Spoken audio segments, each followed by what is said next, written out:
La plateforme Stand Up for Cameroun monitore les conséquences de la répression des dernières manifestations liées à la présidentielle. Edith Kawala, l'une des responsables de l'organisation, parle d'un minimum de 38 morts recensés lors des dernières contestations autour du scrutin du 12 octobre dernier. At the level of Stand Up for Cameroun, we have at least 38 names. Nous avons au niveau de notre association des noms d'au moins 38 personnes qui ont été tuées. Et on n'est pas informé qu'il y a la moindre enquête ouverte par le gouvernement pour ces décès. What kind of inquiry they are opening up? Who gave the order to shoot? Certaines associations évoquent une cinquantaine de personnes tuées, des chiffres proches de ceux annoncés par l'Organisation des Nations Unies, qui a récemment avancé 48 morts au cours des tensions.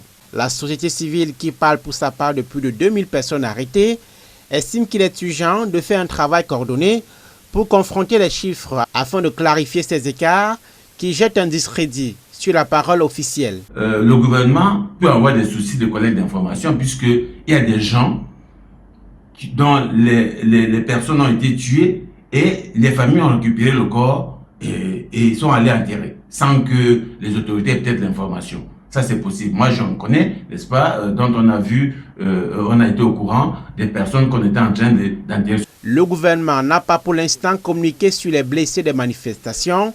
Les associations de défense des droits de l'homme insistent également. L'usage de balles létales ayant abouti au cas de décès doit faire l'objet de poursuites en justice afin de lutter contre l'impunité à l'avenir. Qui a instruit, n'est-ce pas, qui a donné l'ordre, n'est-ce pas, à des gens de se munir des armes à feu avec des armes, avec des balles réelles pour tirer sur les Camerounais. Donc je pense qu'aujourd'hui les avocats sont en train de travailler dans ce sens-là avec les familles pour notamment voir, n'est-ce pas, comment porter ces affaires au niveau des tribunaux, n'est-ce pas, pour qu'il y ait justice. Pour les autorités, les manifestants décédés ont été instrumentalisés par l'opposition pour troubler l'ordre public. Le ministre de l'administration territoriale les désigne comme des assaillants ayant tenté de s'en prendre aux forces de sécurité ou ayant été piétinés, pour certains.